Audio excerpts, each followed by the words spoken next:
All right.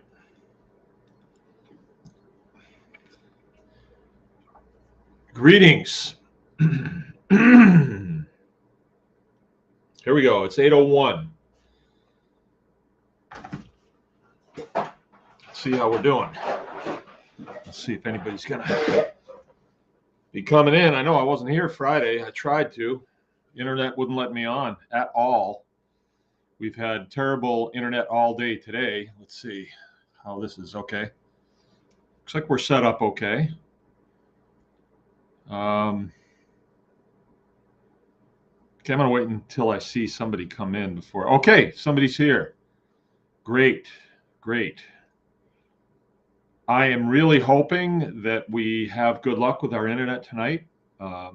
We are rattling the cage of the people who provide us with our internet service and told them, hey, it should be better than this. And I don't know, we'll see. Small town, the guy came out one time and he was way too big to climb up on the ladder, and he just says, I'm not climbing up there. So we've moved it since, and now it's out here on the front pole, and I don't know. We'll see. We've gone through this before where the internet just does not work for several weeks, where you can't get the TV to come on or anything else. So, hey, we'll see. We'll work around it. If it doesn't, we'll just break the action until it does start working again. I'm not sure if my chat is on. If anybody is with us, could you say something in the chat, just so I can see if it's working? But I have some things to talk about tonight. Some good things, some really good things, I think. I'm still not seeing anything in the chat, but I guess it's for me to talk tonight. Maybe that's the case. All right, people coming in. That's good. And usually when people are coming in, I get to see. I'm pushing this button, but nothing's happening. Yeah, because there's people commenting. Oh, really? Just not here? Yeah. Okay. Let me try this.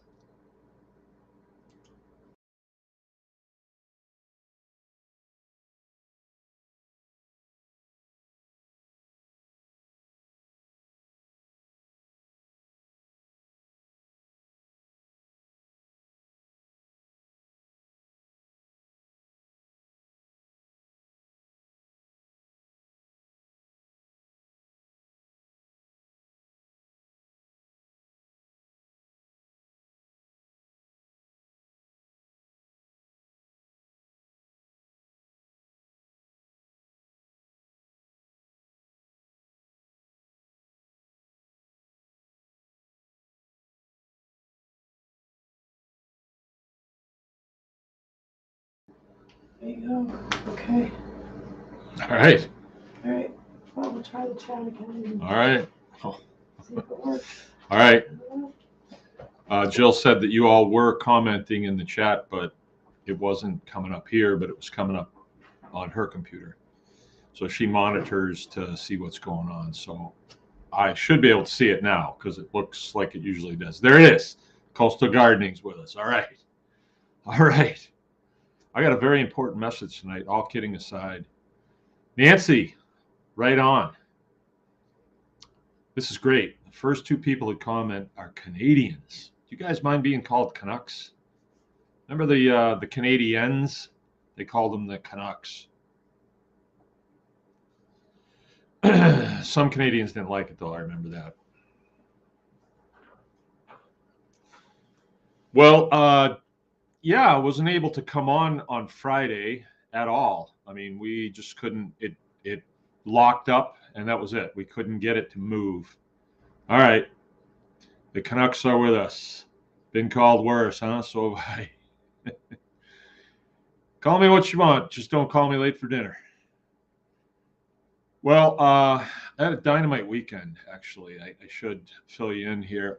We went last Friday. Some friends of ours have some Great Pyrenees puppies, and they made us an offer that we couldn't refuse, and they're good friends, and I just wanted to be able to, you know, take them up on their offer. It was a good thing. We got to go down and see their farm. It was a couple hours away, so we were getting home here just in time to go on, a little bit late actually, and sure enough, the internet was just not cooperating at all. But I did get a brand new 8-week-old Pyrenees puppy, little female, and we made the decision that our female, we're going to retire her, and she's only about 5 years old. But when she was 4 months old, one of our chicken customers backed over her in the driveway. Yeah, it was horrible. It was horrible. And we thought that we were going to have to put her down, and we really liked her. Her name's Claire. She's here. She's laying right over there.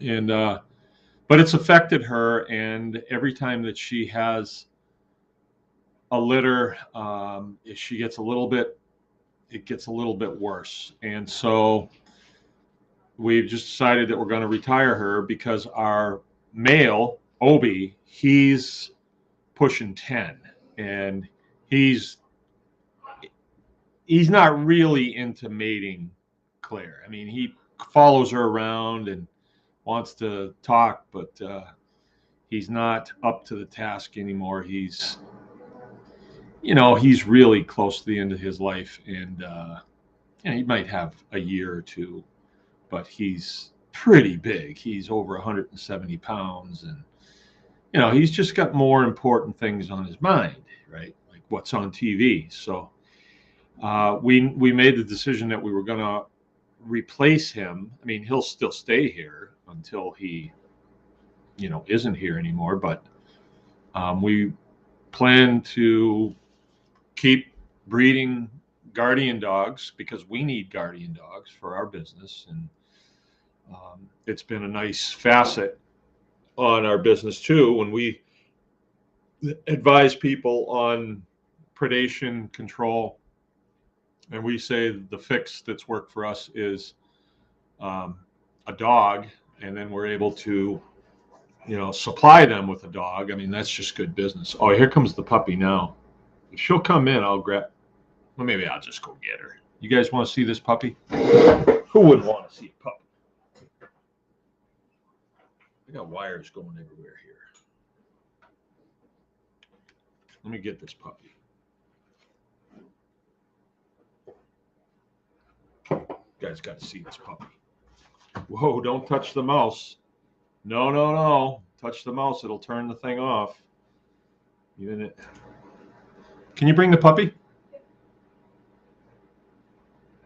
I just want to show the viewing audience a brand new little doggy.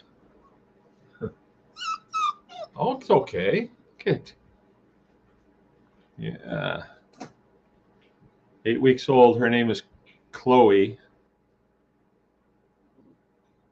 And every time we get a new animal come to the farm, there's always it takes a while before the name gets picked, the one that's gonna stay. Oh, isn't that just cuteness overload right there? That's a good dog. Look at her. She's just too much. Now these are really good guardian dogs, the Great Pyrenees. And this one appears to be a purebred.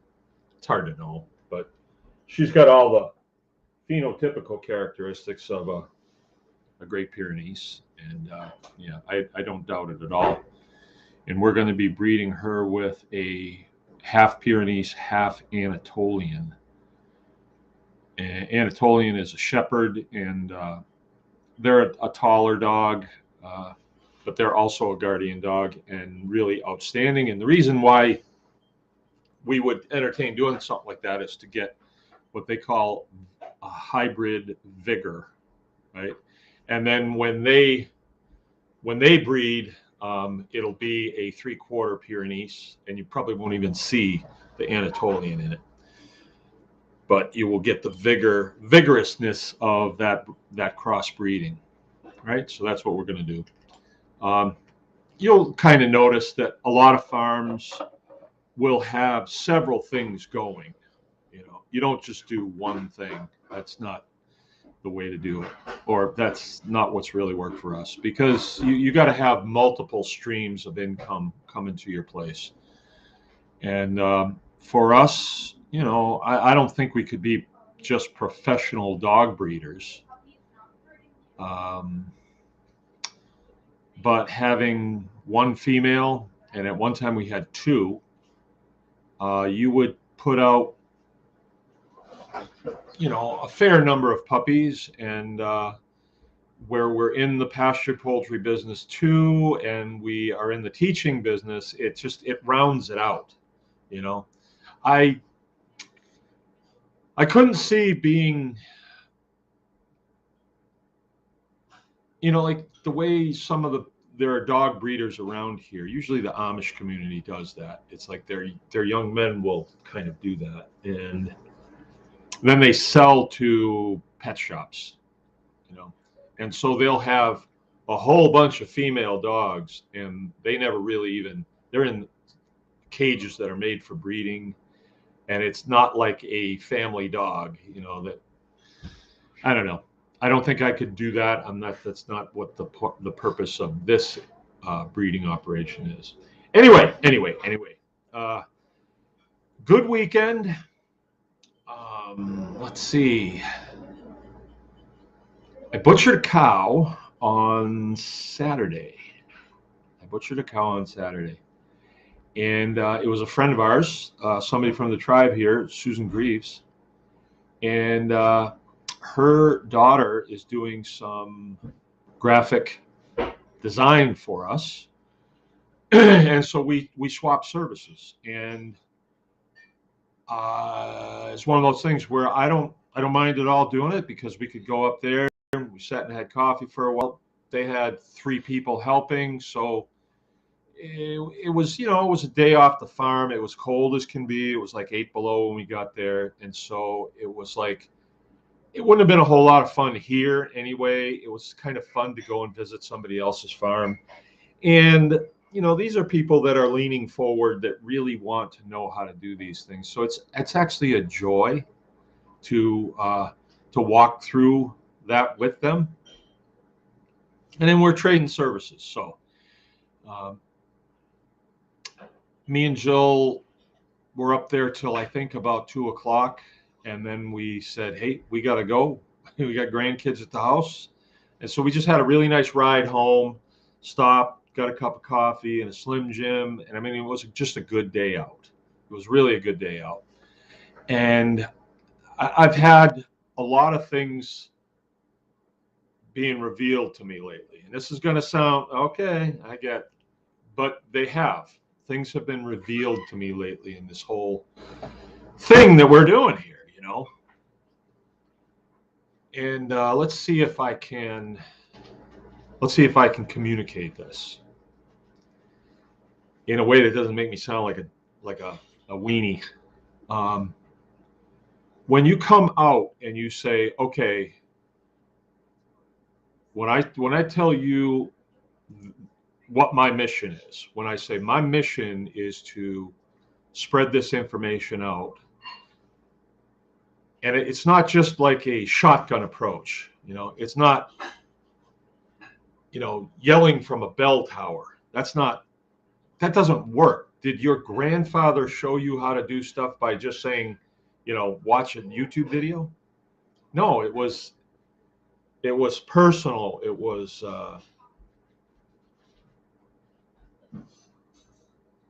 was intense, right? It was intense. It was impersonal. It was focused. He knew me, and he said, I want you to watch this again. I want you to watch this again. I want you to watch this again. My father did the same thing. He knew me. So the instruction was personalized. I guess is the best way to put it. It wasn't, you know, I'm going to stand on a stage and for an hour tell you what to do.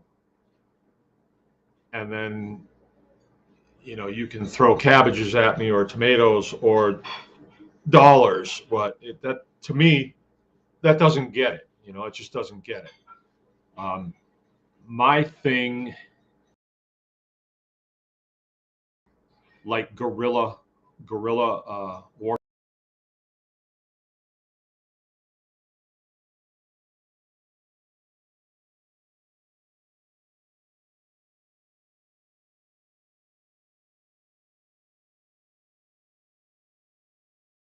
We're going to stand in lines and shoot at each other on a battlefield, right? I don't know.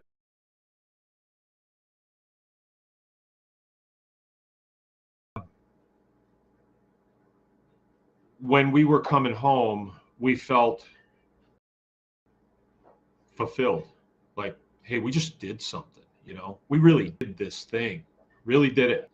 And it was easy because we had 3 people there that were like, come on, please, you know?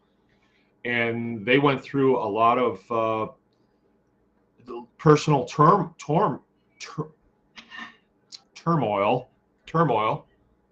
and I could see it. There was nothing I can do about it. Killing one of their cows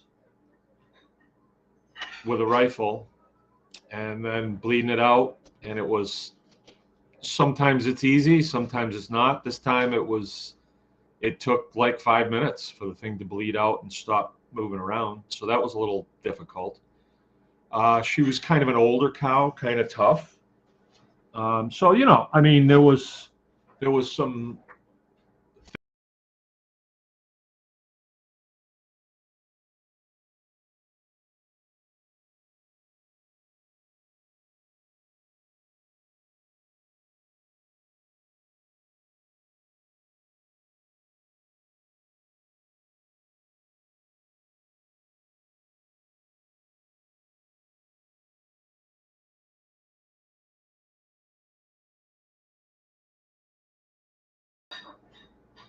Would have liked it to.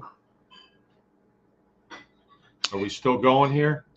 I had some blinking there. Anyway, on the way home, we felt like it was good. It was pretty good. When we left there, the cow was broken down into 6 pieces, and those 6 pieces were hanging in her barn and clean and ready to go to the next stage. And we're going to contact her again and say, okay, you should work on this one first, and then this one first, and, you know, next, and like that. So we're going to walk through it.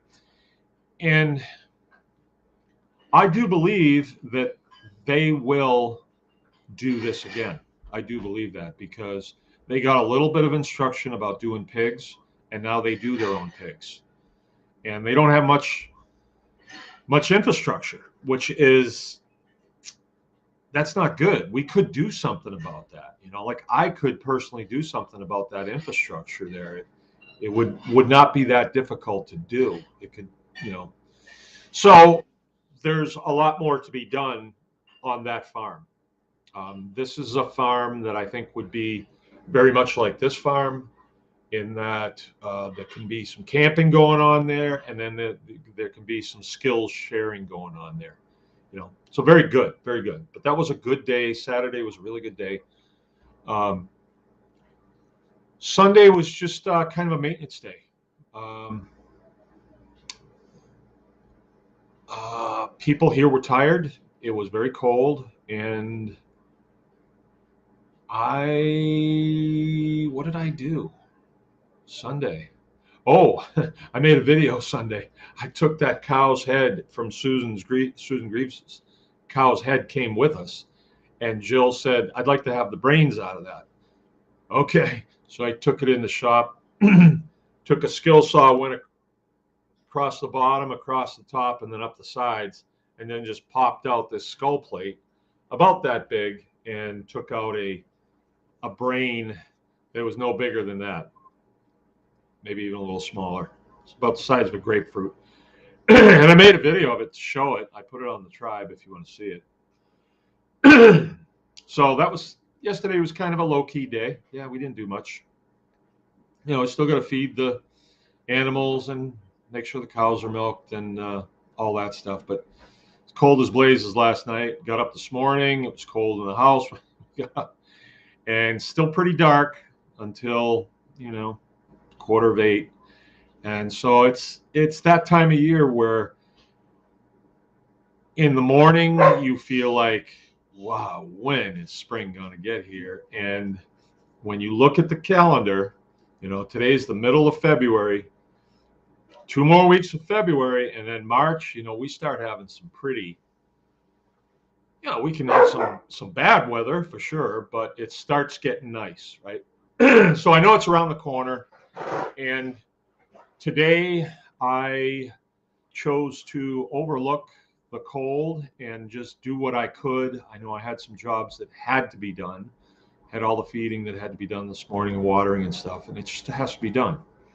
And, I just bundled up and I went out, and then I was thinking that, I'm going to miss these really cold days. Soon it's going to be hot. And I was looking at my wood pile and I thought, you know what? I don't want my wood pile going down any lower than it is right now. I'm going to cut wood today. At least for a few hours, I'm going to cut wood. And so I brought my saw down off the shelf and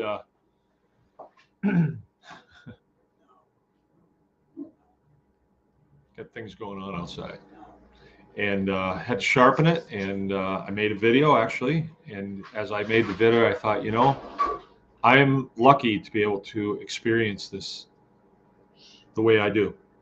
And yeah, this is kind of a downtime because it's cold and it was overcast all day, and then it started snowing and stuff. And it was just hard to move around. And, it's really icy out. We don't have enough snow for snowmobiling, so it's just, I'm not whining. I'm just saying this is when um,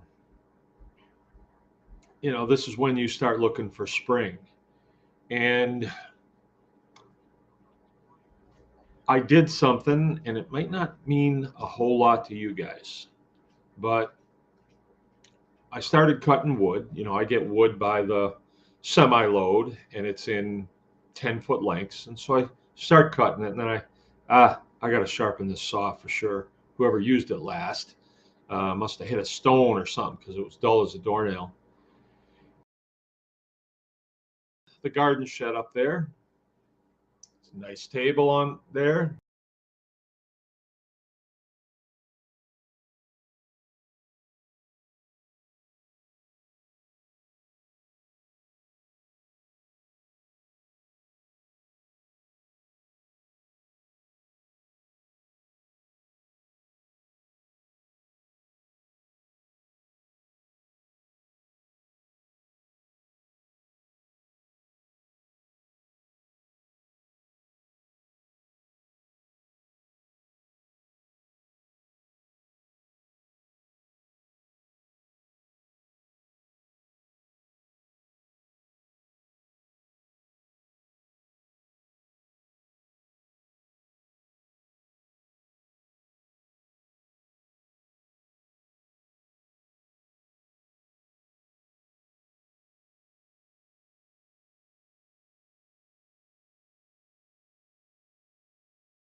Yeah, it just